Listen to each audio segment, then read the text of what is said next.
Product class आज 30 जनवरी है, ठीक है। और आज आप जानते हैं कि स्टीयरिंग कमेटी के इजलास में जो फैसला हुआ है कि 50% MCQs और 50% आपकी थ्योरी जो है वो पेपर्स के अंदर होंगी।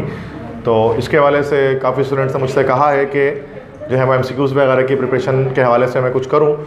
तो MCQs के लिए सेम यही चीज़ है कि सबसे पहले तो हम पास पेपर्स में जितने भी MCQs आए हैं उनको हम आज सॉल्व करेंगे, उसकी सोल्यूशन करेंगे और देखेंगे किस तरह से MCQs पास पेपर में आज किए जाते हैं और उसके डिस्कशन वगैरह मैं करूँगा, ठीक है। तो आज का लेक्चर इसी चीज़ पर टोटली मौजूद है हमारे पास कम।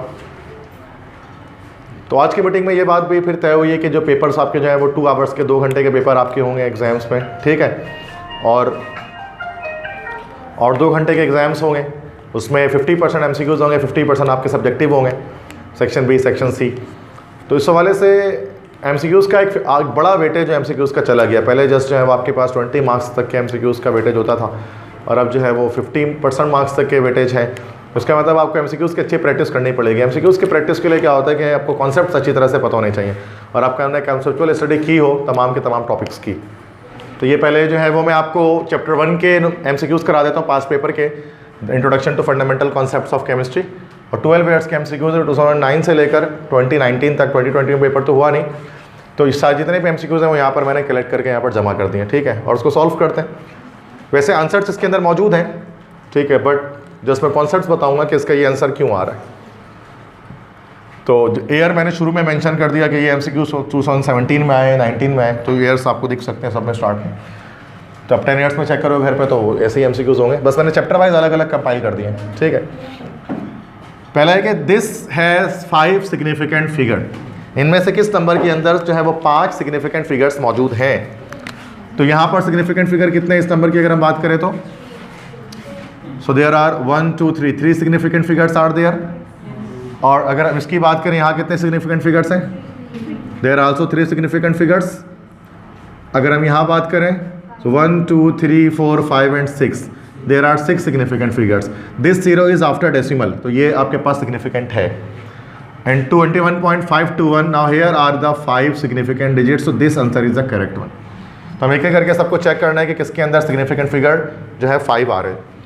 सेकंड है considering the rule of significant figure the simplified result of 31 plus 14.367 is. Solve करना पड़ेगा। Now you need a calculator. Calculator में आप 3.1 करें plus 14.367 17.467।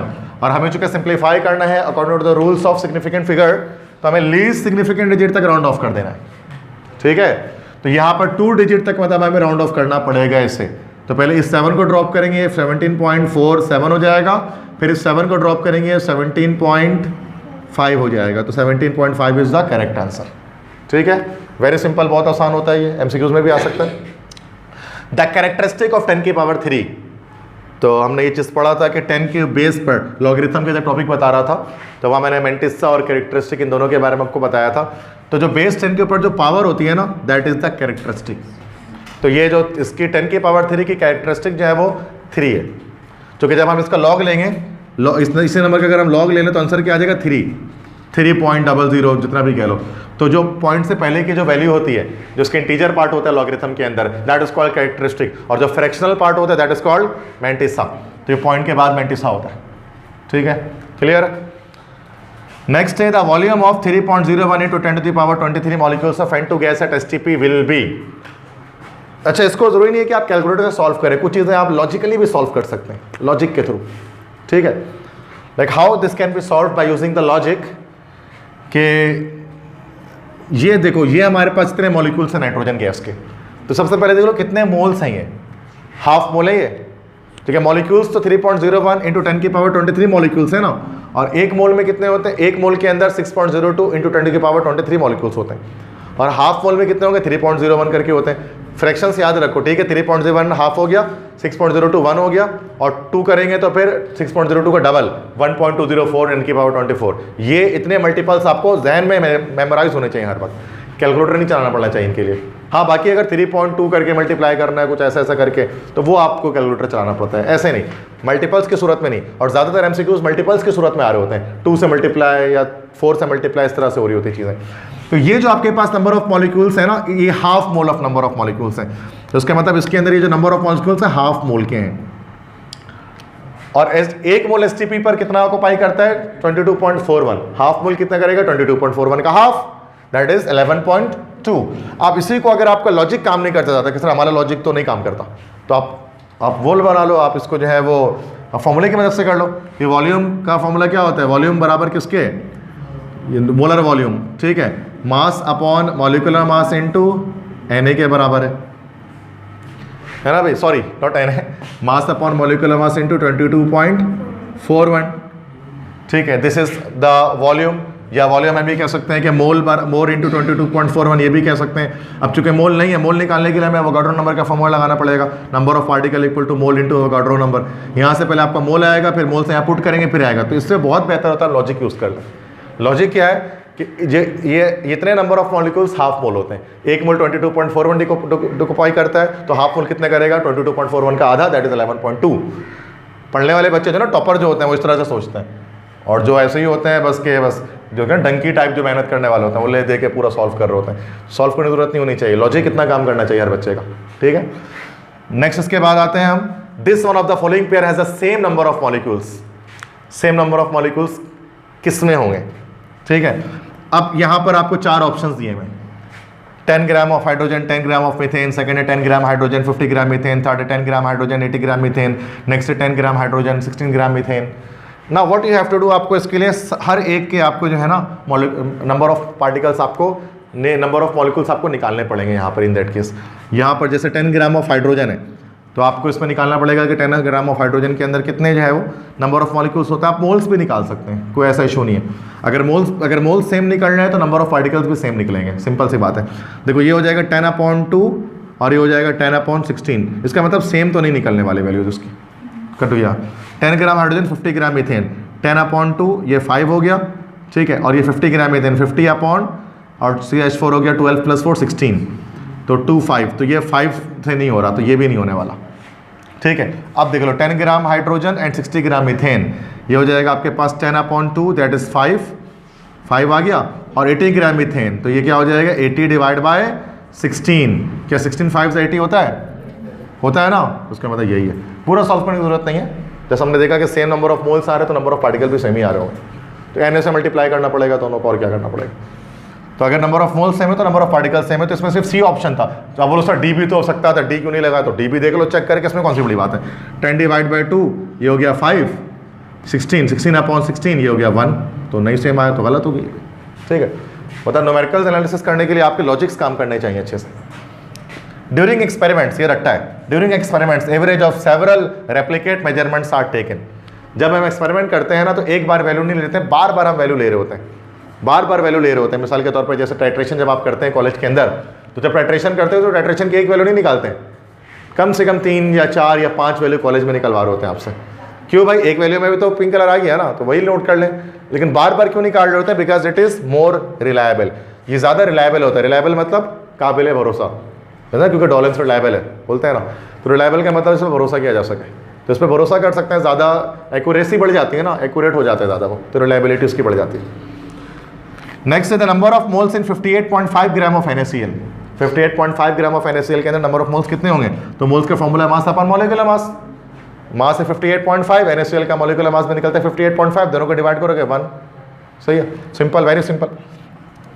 Next, the empirical formula of a compound is CH2O and molecular mass is 60. Its molecular mass is, कह रहे हैं कि एक कंपाउंड का molecular mass CH2O है और उसका molecular formula CH2O है, molecular mass 60 है।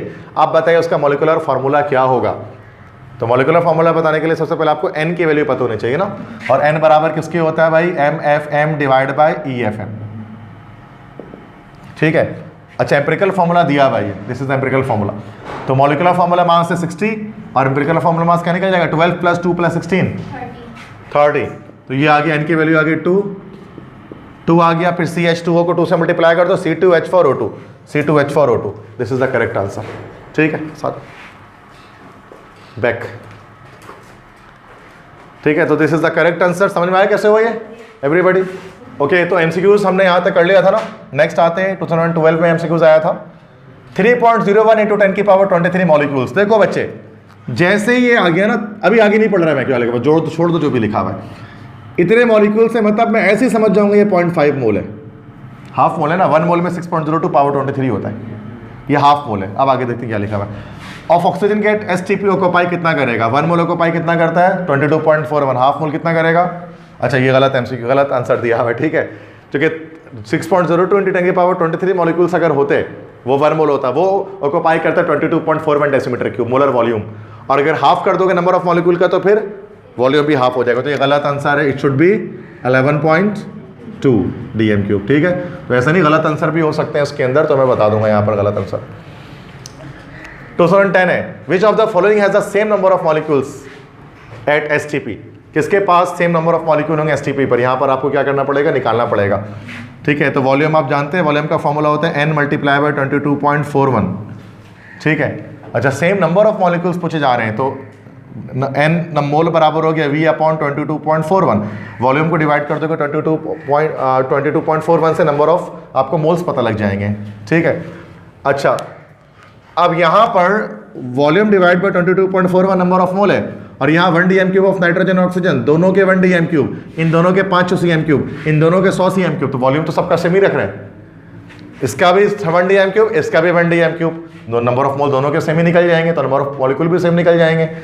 इन दोनों के भी 500 cm³ दिए जा रहे हैं, इन सबके भी 100 cm³ दिए जा रहे हैं, तो भाई अगर अलग अलग वॉल्यूम देते तो फिर हम बताते ना फ़र्क। यहाँ पे तो कह रहे हैं कि इन दोनों का सेम नंबर ऑफ वॉल्यूम है, इन दोनों का वॉल्यूम सेम है, इन दोनों का वॉल्यूम सेम है, इसका मतलब इन सब के पास एसटीपी पर सेम नंबर ऑफ मॉलिक्यूल्स होंगे, ये ऑल ऑफ दीस हो जाएगा। क्यों? चूंकि जो नंबर ऑफ पार्टिकल का फॉर्मूला, मोल्स का फॉर्मूला क्या निकल जाएगा, वॉल्यूम अपॉन 22.41, और सबके लिए आप पुट करोगे तो सेम ही निकल जाएगा ना, सिंपल सी बात है।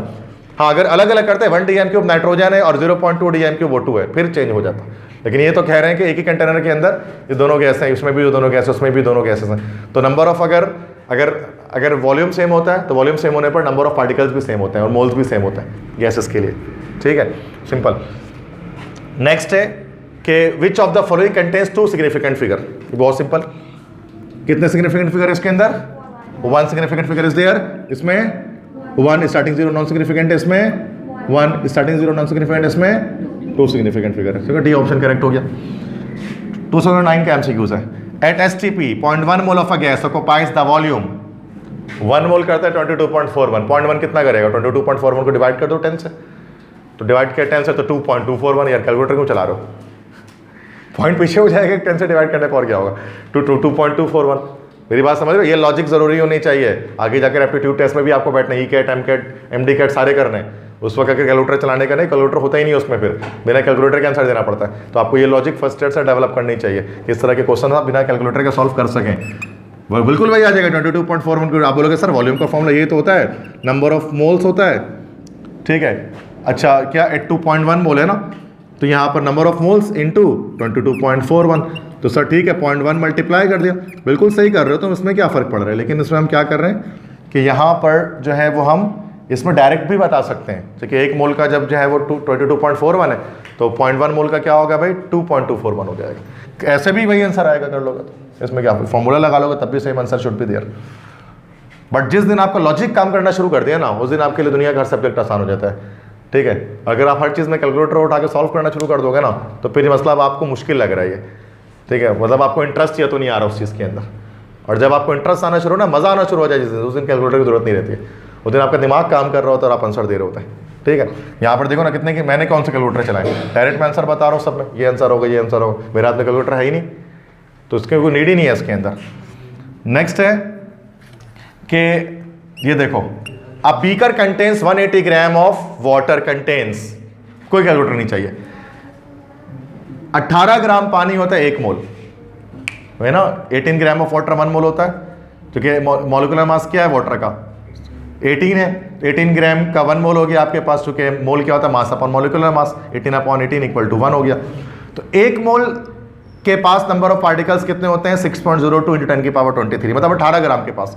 अगर 180 ग्राम बोल दिया तो मतलब 10 मोल बोल दिया, 10 मोल में कितने होंगे भाई, जो भी एवोगाड्रो नंबर होगा 10 से मल्टीप्लाई कर देंगे उसको, और 10 से मल्टीप्लाई करने पर क्या होगा, कोफिशिएंट तो कुछ नहीं होगा, एक्सपोनेंट एक बढ़ जाएगा, 6.02 पावर 23 के बजाय क्या हो जाएगा पावर 24 हो गया, सॉल्व, कोई कैलकुलेटर नहीं चाहिए उसके लिए, क्या जरूरत है।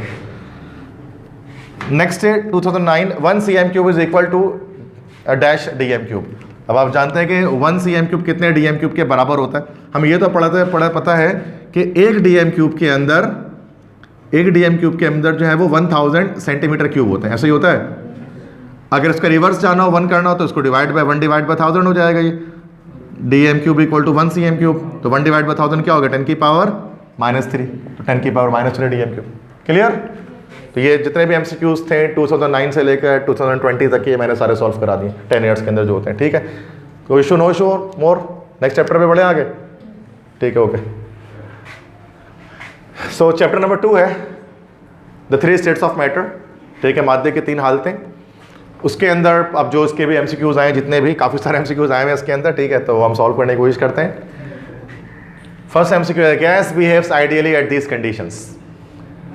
अच्छा, ये जो लेक्चर है कंप्लीटली मैं रात में इंशाल्लाह 9-10 बजे तक अपलोड कर दूंगा यूट्यूब के अंदर। आप सब बच्चे देख सकते हैं ओवरऑल, और रिकमेंड भी कर सकते हैं जिसको देखना हो, क्योंकि बहुत इंपॉर्टेंट लेक्चर आज मैं बना रहा हूँ टोटली। ठीक है, चूँकि MCQs है तो सारे, बट समझ में नहीं आते कि इसका आंसर क्यों आ रहा है। मैंने दिया हुआ तो है सबको कि भाई ये ले लो, इसको कर लो, लेकिन सिर्फ घर पे रखने से कुछ भी नहीं होता है। इसको समझना पड़ता है कि ये आंसर क्यों आ रहा है, वजह क्या है। तो फर्स्ट है, gases behaves ideally at this condition. Gases किन कंडीशंस पर आइडियली बिहेव करती हैं? आपको पता है, मतलब गैसेस लॉ को पूरी तरह से फॉलो करती हैं। कब फॉलो करती हैं? जब टेम्परेचर हाई हो और प्रेशर लो हो। और अगर आप टेम्परेचर लो कर दो, प्रेशर हाई कर दो, तो वो डेविएट करना शुरू कर देती हैं गैस लॉ से। तो gases behaves ideally at this condition, low pressure and high temperature. तो आइडियल, और अगर आ जाए नॉन आइडियली किस कंडीशन में बिहेव करेंगे, तो उल्टा कर दो, low temperature and high pressure कर दो। तो ये बच्चों के बड़े समझ में नहीं आता सर इसके क्या मतलब है, gases behaves ideally. Ideal behaviour से मुराद ये होता है कि वो गैस लॉस को फॉलो करें पूरी तरह से। Glass is a dash. Glass के बारे में हमने पढ़ा था कि क्रिस्टलाइन और अमरफस सॉलिड के बीच को जो डिफरेंस था, उसके अंदर ग्लास एक अमरफस सॉलिड है, क्रिस्टलाइन सॉलिड नहीं है। क्रिस्टलाइन सॉलिड वो होते हैं जिनमें पार्टिकल्स यूनिफॉर्मली अरेंज होते हैं। ग्लास के अंदर जो है वो मॉलिक्यूल्स और डिसऑर्डरली अरेंज्ड हैं। अब चूंकि शायद स्मार्ट सिलेबस के अंदर क्रिस्टलाइन और अमरफस को जो है ना, वो टॉपिक के डिफरेंस है वो हटा दिया गया था, तो शायद हमने कॉपी में नहीं लिखा है उसको, बट जिसमें इंफॉर्मेशन दे रहा हूँ आपको कि ये अमरफस सॉलिड होता है। नेक्स्ट है ये क्रिस्टल सिस्टम के बारे में। If A equal to B equal to C, alpha beta gamma सब बराबर 90 डिग्री के। तो कौन सा सिस्टम है भाई, ये सब जानते हैं, क्यूबिकल है। ज़्यादातर क्यूबिकल आस्क कर रहे होते हैं। वैसे सीट और HMT मैंने बताया था ना 7 क्रिस्टल सिस्टम के बारे में, क्यूबिकल, टेट्रागोनल, ऑर्थोरॉम्बिकल, मोनोक्लिनिक, ये सब बताया था मैंने। तो सब याद है, ट्रिक भी दी थी कि किस तरह से उसको याद करना है चैप्टर 2 में। नेक्स्ट है, conduction in metals is due to the movement of. Conductor किस वजह से होते हैं भाई, करंट कंडक्ट किस वजह से होता है, इलेक्ट्रॉन्स की मूवमेंट की वजह से होता है, इलेक्ट्रॉन से मूव करते हैं। Next, if the absolute temperature is doubled and pressure increased to 4 times the volume, यहां पर बच्चे ये बात करें चार्ल्स लॉ के बारे में, कह रहे हैं अगर टेम्परेचर डबल कर दोगे, ठीक है, अगर टेम्परेचर डबल कर दोगे और प्रेशर को 4 गुना कम कर दोगे, तो फिर जो है वो वॉल्यूम कितना हो जाएगा। देखो लॉजिकली सॉल्व करते हैं, न्यूमेरिकली भी इसको सॉल्व किया जा सकता है, बट मैं यहां पर लॉजिकली सॉल्व करना चाह रहा हूं। देखो कह रहे हैं कि अगर टेम्परेचर को डबल कर दिया जाए, तो जब टेम्परेचर डबल होता है तो फिर वॉल्यूम भी डबल हो जाता है। ठीक है, टेम्परेचर डबल कर दिया, वॉल्यूम डबल हो गया, 2 टाइम्स हो गए। और फिर कह रहे हैं प्रेशर को 4 गुना बढ़ा दो, प्रेशर बढ़ता है तो वॉल्यूम कम होता है। अच्छा, अगर प्रेशर को भी अगर डबल कर दिया जाता ना, तो वापस ओरिजिनल वॉल्यूम दोबारा आ जाता भी। टेम्परेचर डबल किया, प्रेशर भी डबल कर दिया, नो चेंज, रिमेन्स सेम हो जाता। क्योंकि प्रेशर का डायरेक्टली प्रोपोर्शनल लिंक है वॉल्यूम के साथ, और टेम्परेचर का डायरेक्टली प्रोपोर्शनल लिंक है और प्रेशर का इनवर्सली प्रोपोर्शनल लिंक है। तो जब टेम्परेचर को डबल करेंगे और प्रेशर को भी डबल कर देंगे तो कोई फर्क नहीं पड़ेगा। लेकिन टेम्परेचर को डबल करके प्रेशर को 4 गुना कम कर दिया, तो अब जो वॉल्यूम होगा वो क्या हो जाएगा, हाफ हो जाएगा, आधा हो जाएगा। समझ रहे बात को मेरी? तो अगर दोनों को अगर डबल कर देते हैं तो सूरत में क्या होता है कि वो फिर इन दैट केस उसमें सेम हो जाता है वॉल्यूम। लेकिन अगर एक को डबल करके एक को हाफ 4 गुना बढ़ा दें तो सूरत में क्या होता है कि वो हाफ हो जाएगा, वॉल्यूम जो है वो आपका ओवरऑल वो हाफ हो जाएगा। ठीक है, तो इसको हम इस तरह से भी कह सकते हैं, जैसे मिसाल के तौर पर लेट से। नेक्स्ट हमारे पास है the basis of motor oil grading. ये मैंने बता दिया, विस्कोसिटी की बुनियाद पर मोटर ऑयल ग्रेडिंग हम करते हैं, है ना। पॉइस के लिहाज से हम चेक करते हैं कि कौन सा हमें जो है वो ऑयल यूज करना चाहिए। तो मोटर ऑयल, इंजन ऑयल की ग्रेडिंग विस्कोसिटी से करता है। Next, diamond is very hard because of, diamond बहुत सख्त होता है, क्यों? Because of close packing of carbon atoms and large number of covalent bond. चूंकि जिसमें कार्बन एटम्स होते हैं बहुत ज़्यादा टाइटली पैक्ड होते हैं, जिसकी वजह से डायमंड बहुत ज़्यादा हार्ड होता है। ये ग्रेफाइट जो है वो सॉफ्ट होता है। ग्रेफाइट सॉफ्ट क्यों होता है? उसमें हेक्सागोनल लेयर्स जो उसकी होती हैं उनके बीच में गैप होता है। ठीक है, तो गैप की वजह से वो आराम से कंप्रेस हो सकते हैं। इफ अल्फा बीटा गैमा तीनों बराबर नहीं है और alpha beta gamma sorry A B C तीनों बराबर नहीं है, अल्फा बीटा गैमा तीनों बराबर है 90 डिग्री के, तो ये कौन सा क्रिस्टल सिस्टम होगा? तो ये हमने वो पढ़ा था CTO थर्ड वाला जो था ऑर्थोरोम्बिक, तो ऑर्थोरोम्बिक क्रिस्टल सिस्टम यहाँ पर होगा।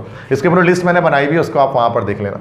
The vapour pressure of water at 100 degree centigrade, 100 degree पर पानी का वेपर प्रेशर कितना होता है? तो भाई एटमॉस्फेरिक के बराबर हो जाता है, बॉइलिंग पॉइंट रीच कर जाती है, 760 टोर होता है।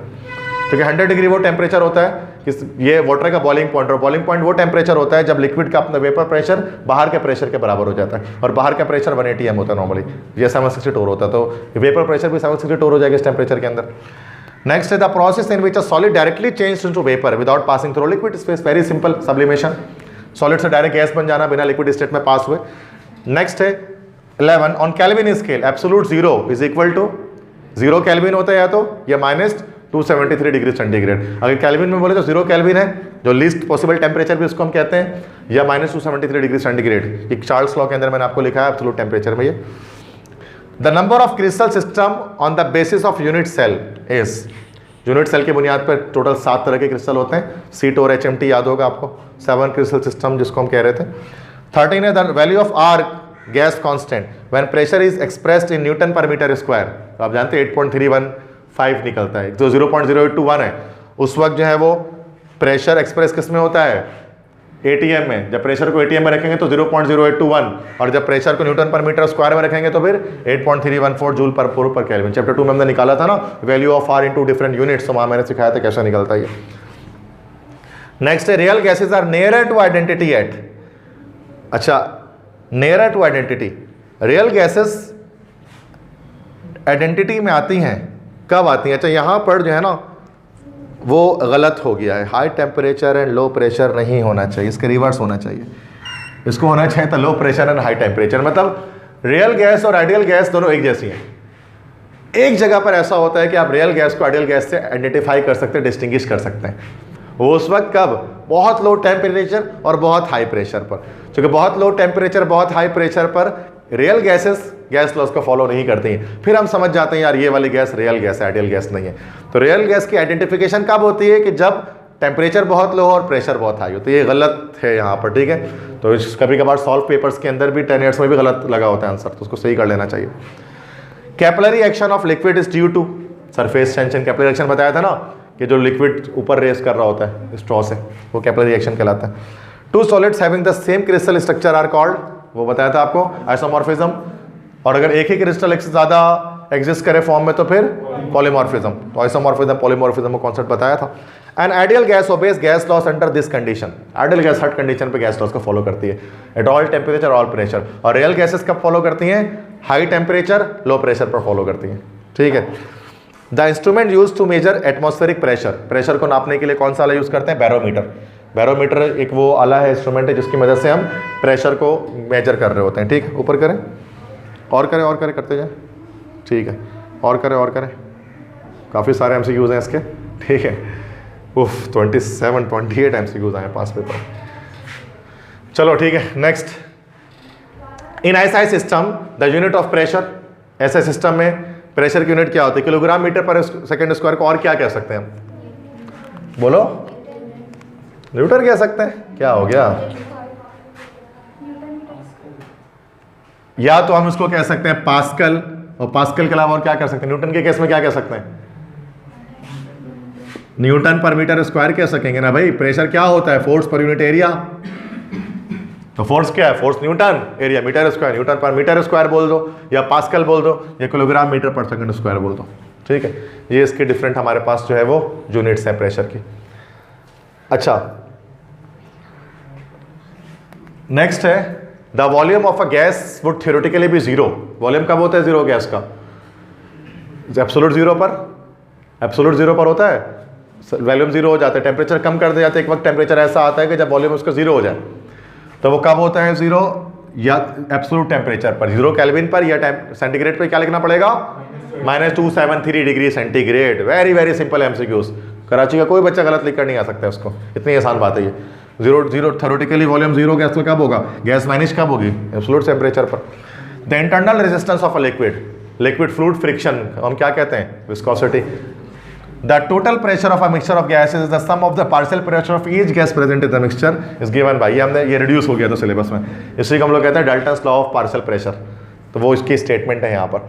फिर भी अगर आप में से, वैसे तो स्मार्ट सिलेबस के अंदर रिड्यूस हो चुका है, मैंने शायद पढ़ाया भी नहीं था, अगर आपको इसको पढ़ना है, डिस्कस करना है, तो मैंने यूट्यूब के अंदर लेक्चर डाला हुआ डाल्टन्स लॉ का, वहाँ से देख सकते हैं, ठीक है, वरना ये रिड्यूस है सिलेबस के अंदर से डाल्टन्स लॉ कंप्लीटली।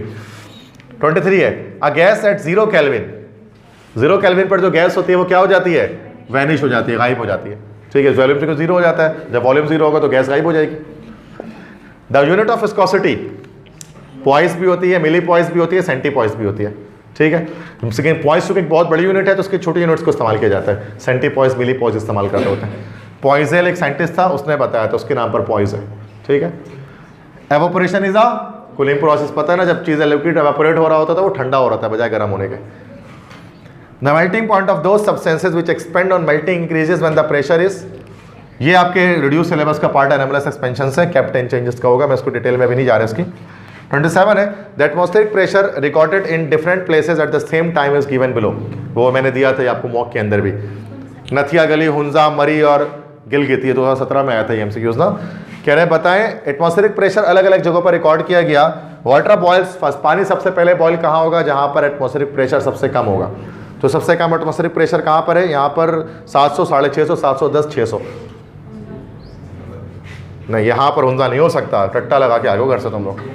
गिलगित में होगा सबसे पहले, गिलगित का सबसे कम है ना 650, मैंने एमसीक्यूज चेंज किया था वैल्यूज में मॉक टेस्ट के अंदर। और करो, ऊपर करो, यस।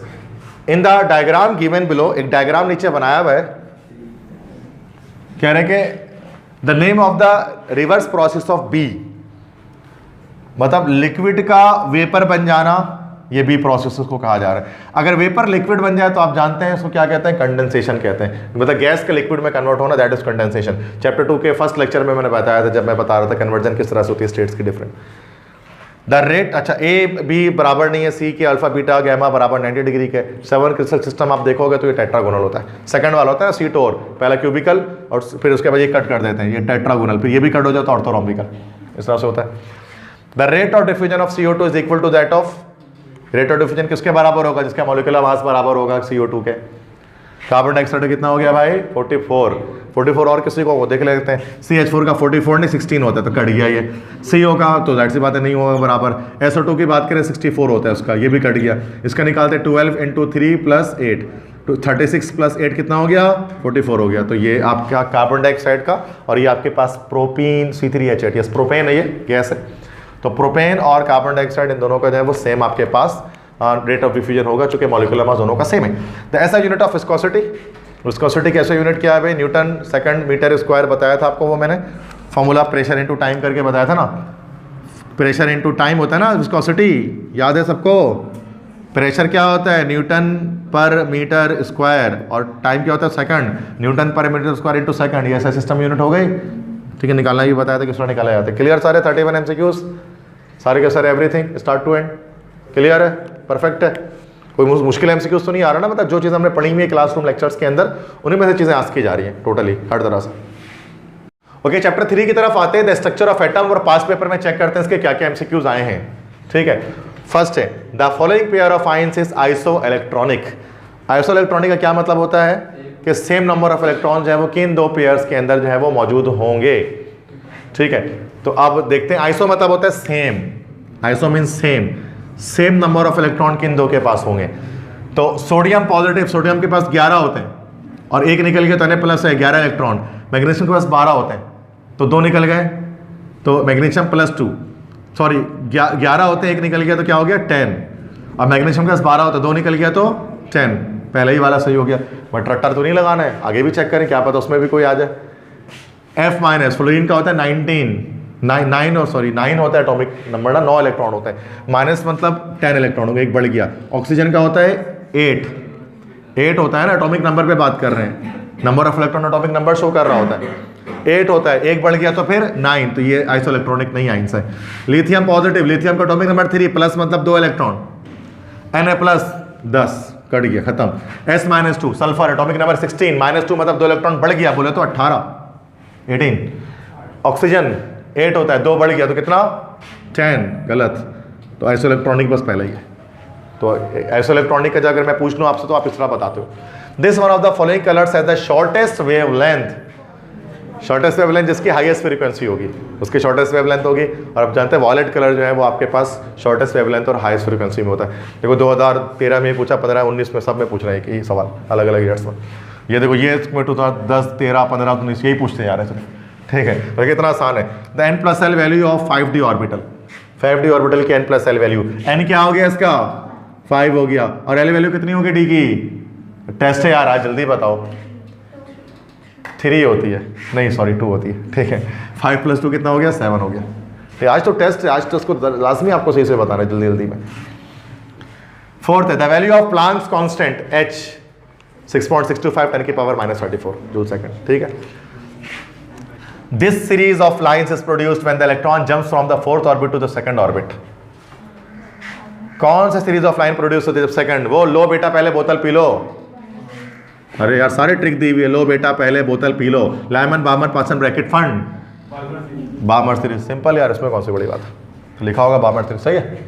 ट्रिक से याद रखो ना यार, तुम लोगों को कौन सा रट्टा लगवा रहा हूं मैं। छठा, no 2 electrons in an atom can have all the 4 same pairs, ये कौन बोला था, पॉली, साइड पूरा पॉलीज एक्सक्लूजन प्रिंसिपल, ठीक है। The particle having mass 1836 times that of electron, proton होता है 1836 गुना भारी होता है एक इलेक्ट्रॉन से proton. On emission of alpha particle, uranium से, यूरेनियम 92 to 38 से अल्फा पार्टिकल निकलेगा, किसमें चेंज होगा, अल्फा डीके हो रहा है, याद है सबको अल्फा डीके, यस, 2 कम यहाँ से हो जाएगा, 4 कम यहाँ से हो जाएगा, तो 90 हो जाएगा और ये 234 हो जाएगा, 90 to 34 के उसमें थोरियम, नीचे ऑप्शंस होगा तो 90 और 234 वाला जो भी होगा उसको टिक कर देंगे। तो अल्फा रेज जब निकलते हैं तो मतलब हीलियम का निकलता है, 2 एटॉमिक नंबर कम होता है, 4 मास नंबर कम होता है, 2 यहाँ से कम हो गए, 4 यहाँ से कम हो गए, clear. 9, N orbital can have a maximum of orbital में मैक्सिमम इलेक्ट्रॉन कितने आ सकते हैं, 2 आ सकते हैं। कौन बोला था ये भाई साहब, यहाँ लिखा हुआ नाम इनका, पॉलीज एक्सक्लूजन प्रिंसिपल। कोई नया अगर टॉपिक आएगा तो मैं जरूर एक्सप्लेन करूंगा, रुक के यहाँ पर डिटेल में मैं बिल्कुल बताऊंगा, फिर प्रोजेक्टर बंद कर दूंगा, लाइट वाइट ऑन करके बताना शुरू कर दूंगा, लेकिन आया कुछ नहीं अभी तक नया, इसलिए मैं आगे बढ़ रहा हूँ, ठीक है। या आपको भी लगेगा कि सर ये तो आपने क्लासरूम में लेक्चर डिस्कस नहीं किया है तो बताएं, तो फिर मैं वाकई में आपको बताऊंगा, लेकिन ऐसा कुछ भी अब तक नहीं आएगा उसके अंदर। नेक्स्ट है, अच्छा, the maximum number of unpaired electron in 3D energy level, unpaired, देखो 3D, डी के अंदर मैक्सिमम इलेक्ट्रॉन कितने आते हैं, डी में मैक्सिमम 2 आते हैं, डी सब शेल में 10 आते हैं, पेयर्ड में टोटल पेयरिंग में, और अगर अनपेयर्ड कितने आएंगे फिर 5 आएंगे। भाई डी ऑर्बिटल ऐसा होता है ना, D X Y, D Y Z, D Z X, D X square minus Y square, D Z square, ठीक है। टोटल 10 आते हैं, 1 2, ये 1 ऑर्बिटल, 2 ऑर्बिटल, टोटल 5 ऑर्बिटल हैं डी सब शेल के अंदर, 1 2 3 4 5 6 7 8 9 10 आ रहे हैं, ये तो पेयर्ड में आ रहे हैं ना 10, अगर अनपेयर्ड लगाओगे तो 1 2 3 4 5, बस 5 आएंगे, तो टोटल नंबर ऑफ अनपेयर्ड कितने हो गए, 5 हो गए। एस ऑर्बिटल में मैक्सिमम 2 इलेक्ट्रॉन होते हैं, अनपेयर्ड कितना आ सकता है, 1 आ सकता है, ठीक है। पी में टोटल 6 होते हैं, अनपेयर्ड कितना आ सकता है, 3 आ सकता है, ठीक है, समझ गए। नेक्स्ट है, an electron is said to be excited when it jumps to higher orbit, जब लोअर से हायर पे जंप मारता है तो एक्साइटेड हो जाता है, फिर वो एक्साइटेड स्टेट कहते हैं। The colour of light depends upon, light का कलर वेवलेंथ पर डिपेंड करता है, वेवलेंथ अलग होती है तो लाइट का कलर चेंज हो रहा होता है। Most of the radiations coming from pitch blend were electrons, pitch blend के बारे में बताते रेडियो एक्टिविटी के अंदर, तो वहां मैंने ये बताया था कि उसके अंदर से बीटा रेज निकलते हैं पिच ब्लेंड में से, और beta raise consist of electrons, ठीक है। पिच ब्लेंड की कहानी पूरी बताई थी, मैडम क्यूरी वाली याद होगा आपको। The number of orbitals in each energy level is given by the formula, देखो n स्क्वायर, इस फॉर्मूले की मदद से हम हर एनर्जी लेवल पर नंबर ऑफ ऑर्बिटल्स बता सकते हैं। मिसाल के तौर पे अगर n से मुराद यहाँ पर नंबर ऑफ शेल है, फर्स्ट शेल के लिए 1 का स्क्वायर तो 1 हो गया, एक ही ऑर्बिटल होता है फर्स्ट में। सेकंड में कितना होगा, 2 का स्क्वायर, कितना 4। सेकंड में 4 ऑर्बिटल्स होते हैं, एक s का होता है और 3 p का होता है, ठीक है, px py pz और एक s होता है। थर्ड एनर्जी लेवल पे 3 का स्क्वायर कितना निकल गया, 9, ठीक है, s का 1 हो गया, p का 3 हो गया और d का 5, 5 + 3 + 1 9 हो गया। फोर्थ में 4 का स्क्वायर कितना निकल गया, 16।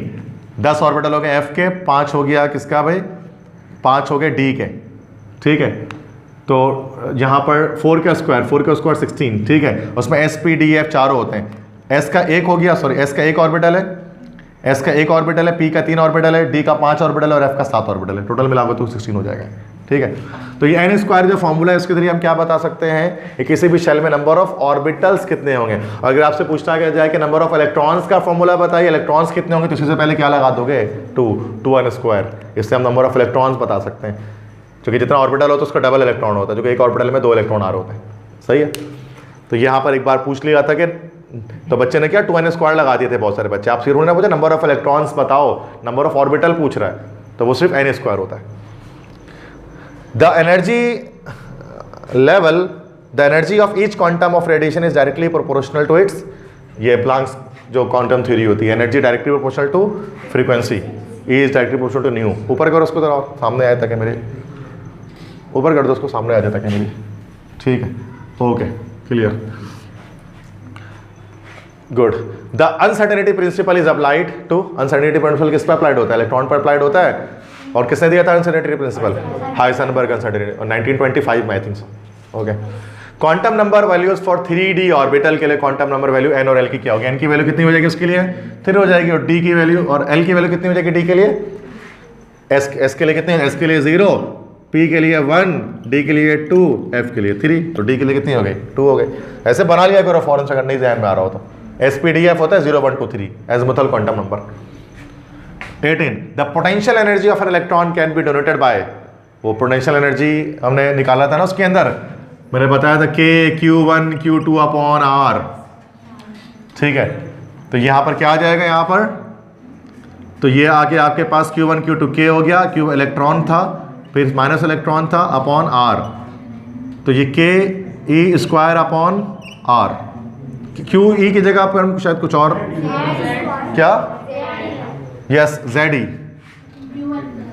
यस Q1 की जगह ZE था, बिल्कुल, okay okay, yes K ZE square upon R, और नेगेटिव का होगा चूंकि माइनस का साइन आ जाएगा। अच्छा, यहाँ पर बहुत सारे स्टूडेंट्स मुझे ये सवाल करते रहते हैं, बहुत सारे स्टूडेंट्स में मैं यहाँ पर रिकॉर्डेड लेक्चर में भी ये बात बता दे रहा हूँ कि वो स्टूडेंट्स सवाल करते हैं K के बारे में सवाल, कल अब्दुल्ला भी सवाल कर रहे थे ये कि K बुक में नहीं है और फलाना 5 सॉल्व पेपर में नहीं है। तो भाई K लगाना ज़रूरी था, K लगाना इसलिए ज़रूरी था कि कूलम्स, वो हमने जब फोर्स निकाला था ना इलेक्ट्रोस्टैटिक चार्ज, कूलम्स कॉन्स्टेंट है, तो वो बराबर K Q1 Q2 upon Q square के ही होता है ना भाई, मैट्रिक में पढ़ा होगा आपने ये फॉर्मूला। तो ये कैसे हो सकता है कि फर्स्ट टाइम में आकर हम ये हटा दें और available Q1 Q2 upon R square हो सकता है, तो कूलम्स कॉन्स्टेंट तो हट ही नहीं सकता ना। और बुक के अंदर मिसप्रिंट है आपके पास, तो उसके अंदर K होगा, लाजमी होगा। ठीक है, बता भाई कॉन्सेप्ट मिस नहीं कर सकता ना इस चक्कर में। चलो मान लिया ठीक है भाई बुक में लिखा हुआ है, बट हम इस चक्कर में अपना कॉन्सेप्ट तो खराब नहीं कर सकते ना। कॉन्सेप्ट बनाने में टाइम लगता है, मेहनत लगती है, दिन रात एक हो जाते हैं, तब जाके कॉन्सेप्ट बनता है। और कोई बंदा आके या किसी मिसप्रिंट की वजह से एक लम्हे में सारा कॉन्सेप्ट खत्म हो जाए ना, तो ये कोई बर्दाश्त नहीं कर सकता। क्यों कॉन्सेप्ट खराब करूँ मैं अपना, या आपका भी क्यों खराब करूँ। ठीक है, तो कॉन्सेप्ट पे चलो यार, बाकी मसला नहीं है, चल जाता है। नेक्स्ट है the maximum number of electrons in a particular energy level, तो वो एनर्जी लेवल पे बता दिया 2n स्क्वायर, और अगर सिर्फ 2 हटा दो तो ये नंबर ऑफ ऑर्बिटल्स आ जाएंगे आपके पास। नेक्स्ट है these radioactive rays are non material in nature, gamma rays electromagnetic waves होते हैं, अल्फा बीटा मटेरियल नेचर के होते हैं। सही है, बहुत डिस्कस कर चुके हैं इसको।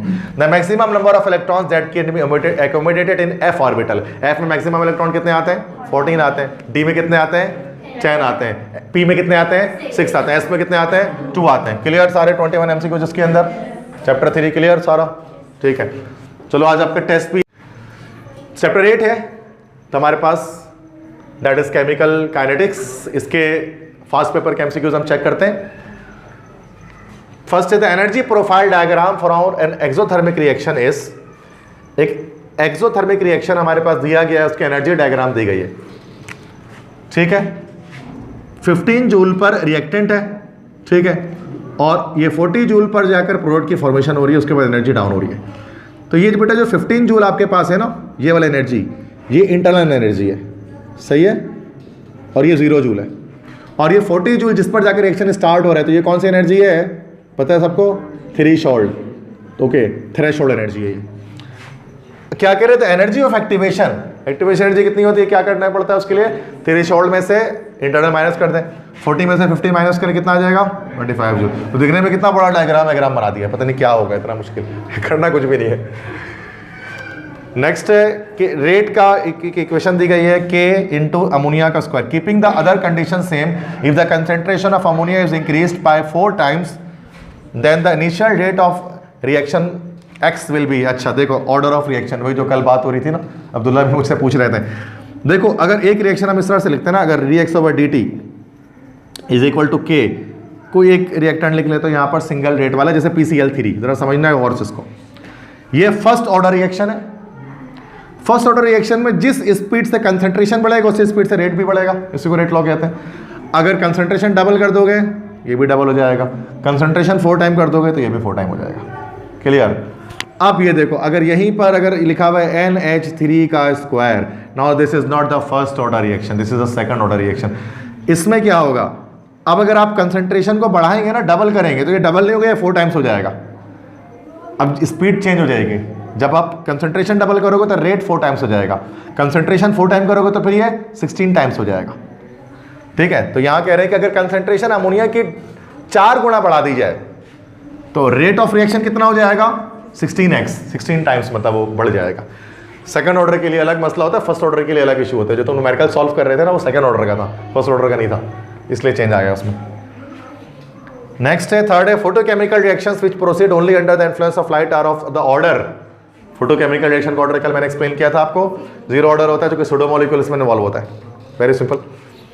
चौथा है, this chemical method is used to determine the rate of reaction. क्या लिखा है, this chemical method is used to determine the rate of reaction. ये हमारा रिड्यूस हो गया है इस कोर्स से, मतलब उसमें टॉपिक था कि methods of determination of the rate of reaction, कि किस मेथड से हम रेट ऑफ रिएक्शन को डिटरमाइन करते हैं। फिजिकल केमिकल मेथड्स होते हैं हमारे पास, बट वो स्मार्ट सिलेबस के अंदर हमारे मौजूद नहीं है। वैसे कल तो ऑर्डर ऑफ रिएक्शन का भी टॉपिक नहीं था, लेकिन वो मैंने करा दिया था, लेकिन ये वाला मैंने कराया नहीं है, ये रिड्यूस है। ठीक है, इसलिए मैं इसका आंसर भी नहीं देख रहा अभी फिलहाल क्या होगा। Reactions with high activation energy, जिन रिएक्शंस की हाई एक्टिवेशन एनर्जी होती है वो स्लो होते हैं रिएक्शन, क्योंकि एक्टिवेशन एनर्जी रीच करने में टाइम लगता है, तो रिएक्शन स्लो डाउन हो जाता है। The change in concentration of reacting substances in unit time is called rate of reaction, dx/dt। पढ़ा था ना जब मैंने रेट ऑफ रिएक्शन की डेफिनेशन बता रहा था कि यूनिट टाइम में कितना कंसंट्रेशन चेंज आ रहा है, इसी को हम रेट ऑफ रिएक्शन कहते हैं। The addition of a catalyst to a reaction changes, बताया था कि जब कैटलिस्ट डालते हैं तो क्या चेंज करता है, एक्टिवेशन एनर्जी। एक्टिवेशन एनर्जी को तो बढ़ा देते हैं या घटा देते हैं, जब बढ़ा देगा तो इनहिबिटर कहलाएगा, नेगेटिव कैटलिस्ट, नेगेटिव कैटलिस्ट को इनहिबिटर भी कह रहे होते हैं। और अगर घटा देगा अगर एक्टिवेशन एनर्जी को, तो फिर वो कराएगा पॉजिटिव कैटलिस्ट, रिएक्शन की स्पीड को इंक्रीज करेगा। हाँ जी, ये हो गया। Next, a powdered solid is more reactive than it's chunks. Powder की सूरत में अगर तुमको सॉलिड इस्तेमाल करोगे तो ज़्यादा रिएक्शन करेगा, लेकिन चंक्स ले लोगे, बड़े टुकड़े ले लोगे तो नहीं रिएक्शन करेगा, ग्रेटर सरफेस एरिया की वजह से। ये भी बताया था, छोटी चीज़ें ज़्यादा जल्दी रिएक्शन कर जाती है बड़ी चीज़ों से। द रिएक्शन 2NO2 बड़ा NO+O2 is of order. Order निकालना है तो ऐसे ही बता दो क्या ऑर्डर निकलेगा, सेकंड ऑर्डर निकलेगा, क्योंकि ये 2 जो है स्क्वायर बन जाएगा तो 2 ऑर्डर, सेकंड ऑर्डर आ जाएगा रेट लॉ के अंदर। So this is all about the MCQs of chapter number 8 as well. तो आज हमने चैप्टर 1, 2, 3 और चैप्टर 8 के डिफरेंट MCQs को यहाँ पर हमने सॉल्व किया। समझ में आ गया सबको क्लियरली सारे MCQs इसके चैप्टर 8 के? बस एक था रिड्यूस कोर्स से आया होता, देखो पढ़ा नहीं है तो आंसर बता भी नहीं पाएंगे, सिंपल सी बात है। अब आप जितना इसमें जहन लगा लो, चूंकि हमने इसको पढ़ा हुआ ही नहीं है स्मार्ट सिलेबस में, तो हमें नहीं पता लगेगा क्या है ये, लेकिन बाकी सब आराम से समझ में आ गया, चूंकि पढ़ी हुई चीज़ें थी। क्लियर? ठीक।